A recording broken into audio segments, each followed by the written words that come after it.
रीवा के अवधेश प्रताप सिंह विश्वविद्यालय के हॉस्टल में हुई मारपीट के मामले में अब दूसरा पक्ष भी सामने आ गया है। दूसरे पक्ष का कहना है कि यह पूरा विवाद पेट्रोल चोरी की घटना के बाद हुआ था। इस मामले में पीड़ित छात्र ने भी विश्वविद्यालय थाने में शिकायत दर्ज कराई है। जानकारी के अनुसार पीड़ित रविकांत रावत पिता गंगा प्रसाद रौतेल निवासी ने पुलिस को बताया कि बीती रात करीब 11 बजे उसकी बाइक हॉस्टल के कमरे के बाहर खड़ी थी। जब वह बाइक देखने पहुंचा तो उसे पेट्रोल की तेज महक आई और बाइक से पेट्रोल निकलने की पाइप बाहर निकली हुई थी।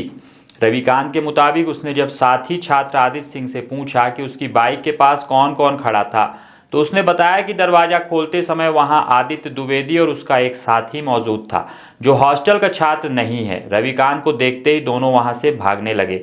इसके बाद रविकांत अपने कमरे से बाहर निकलकर दोनों से पूछताछ करने लगा कि वे उसकी बाइक के पास क्यों खड़े थे और क्या कर रहे थे। आरोप है कि दोनों ने बहाने बनाए, लेकिन जब उनकी तलाशी ली गई तो उनके पास से एक बोतल में करीब 100 ग्राम पेट्रोल बरामद हुआ जिसे छिपाने की कोशिश की जा रही थी।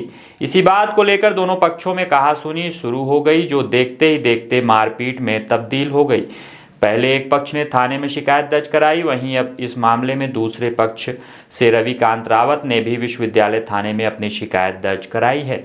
फिलहाल पुलिस दोनों पक्षों की शिकायतों के आधार पर मामले की जांच में जुट गई है। हॉस्टल परिसर में हुई इस घटना के बाद छात्रों में चर्चा का माहौल है और पुलिस पूरे घटनाक्रम की निष्पक्ष जांच की बात कह रही है। यहाँ पे अवधेश प्रताप सिंह विश्वविद्यालय का ये जो बॉयज़ हॉस्टल है ये हमेशा विवादित रहा है।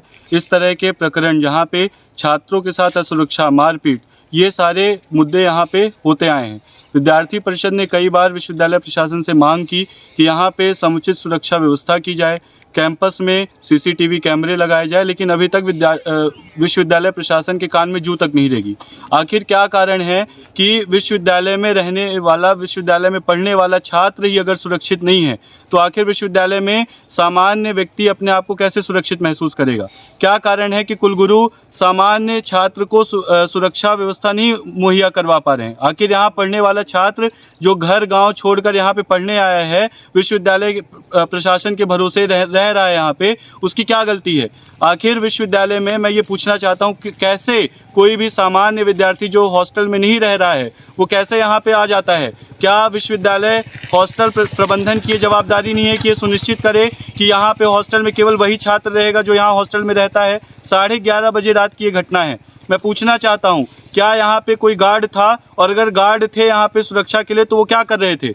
विश्वविद्यालय प्रशासन कब तक इस तरह से छात्र और छात्राओं की सुरक्षा के साथ खिलवाड़ करता रहेगा? क्या विश्वविद्यालय प्रशासन विश्वविद्यालय में कोई बड़ी अप्रिय घटना होने का इंतजार कर रहा है? क्या वो इसी प्रकार से ये सब षड्यंत्र के तौर पे विश्वविद्यालय प्रशासन स्वयं इन सभी से मिला हुआ है? मैं कुलगुरु महोदय से स्पष्ट रूप से आज पूछना चाहता हूं कि आखिर क्यों आप विश्वविद्यालय के सामान्य छात्र और छात्राओं को सुरक्षा व्यवस्था मुहैया नहीं करवा पा रहे हैं? क्या आप सुरक्षा देने तक में असक्षम हैं? ये स्पष्ट रूप से मैं आज आपके माध्यम से पूछना चाहता हूं। विद्यार्थी परिषद का स्पष्ट मत है कि विश्वविद्यालय में पढ़ने वाले प्रत्येक छात्र और छात्रा को सुरक्षा व्यवस्था मिलनी चाहिए और विद्यार्थी परिषद ऐसी घटनाओं की घोर निंदा करता है। क्या नाम आपका? पवन द्विवेदी, प्रदेश सह मंत्री विद्यार्थी परिषद महाकौशल प्रांत। कल के जो आप देख रहे हैं कि ये मारपीट को लेके मेरे को ज़बरदस्ती खींचा जा रहा है, इसमें मैं उसके चोरी करने पे मैं पकड़ा गया है वो लड़का कल। इस कारण से मैंने उसकी वो हाथापाई पे उतारू हो गया। पहली बात तो वो नशेड़ी, इतना नशा किया हुआ तो कि वो अपने कदम पे खड़े नहीं हो पा रहा था। इस दौरान पे वो हाथापाई पे उतारू हो गया, पटकने पे अपने क्रॉस करके खुद गिरा वो। इस कारण से वो, और फिर उस दौरान पे गाली गलौज, माँ की गाली और मेरी मारने की, मुझे यूनिवर्सिटी से बाहर निकलोगे मैं तुमको मरवा दूंगा, फील्डिंग करा दूंगा, तुम यूनिवर्सिटी के बाहर जा नहीं पाओगे, ऐसे करके मुझे हमको बोलने लगा। साथ में मेरे जो सहपाठी थे, मेरे को जो सपोर्ट करते थे, उनको भी गाली गलौज, माँ बहन की गाली देने लगा। फिर उन्होंने, उनके सहपाठी के द्वारा 4 लोग थे, वो बाहर निकले, ये मारपीट की दौर बोलने लगे और वो आके हमसे चढ़ के बात करने लगे। अगर आप देखना चाहे वीडियो, पिछली वीडियो को देख के भी आप जज करेंगे तो वो बंदा उछल के ऊपर देखते हुए दिखाई दे रहा है कि मेरे ऊपर चढ़ने की कोशिश कर रहा है। मैं उसको समझा रहा हूँ गाली गलौज से रिलेटेड, पर वो फिर भी हमसे दबाव डाल रहा है कि हमको मारे हैं, ये कह के कि हम उसको बस वो मुठभेड़ में बस ये हुआ बचाव के कारण वो जो चलने वाला प्लेटफॉर्म होता है उसके आंगन की ओर गिरा है बाकी कुछ नहीं है। उसी दौरान पे उसको लगता है सिर में जहाँ तक चोट आई है बस। और मुझे जिसके साथ ये जो मारपीट हुई है वो कौन आदमी, कहाँ का है, यहाँ कैसे आ गया? ये व्यक्ति पहले से नशे के। बताएं। हाँ, अब उसी दौरान क्या गिरा उसने, अब नीचे क्या है अंधेले में हमको कुछ नहीं पता। उसी दौरान पे हाथापाई हो रही है, वो भी चढ़ने बढ़ने पे खरोच वरोज मारना चालू किया। हाथापाई में उसको क्या सिर पे चोट आई और वो बोल रहा है कि हमने उसे मारा है।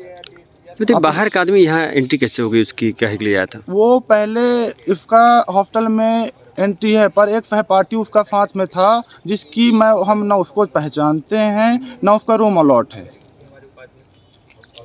ये है रीजन। तो आप लोग शिकायत की? वो जब व्यक्ति कह रहा है कि हमने आपकी गाड़ी छुई ही नहीं है, जो उसका सहपाठी था उसके हाथ में पेट्रोल की महक आ रही थी हाथ जोड़ने पे।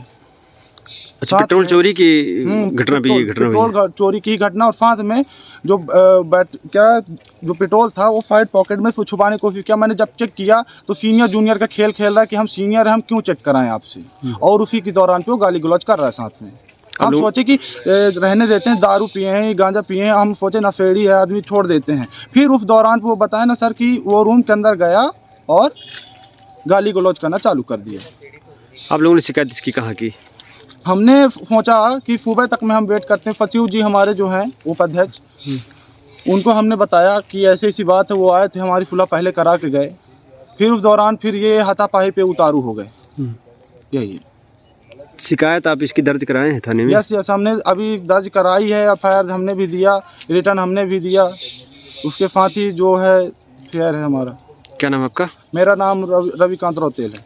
स्मार्ट बनो, सोलर स्मार्ट चुनो।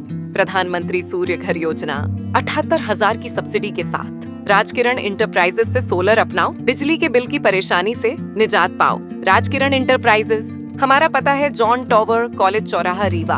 हमसे संपर्क करें 62 60 23 65 07 88 39 74 77 11 88 27 57 71 00।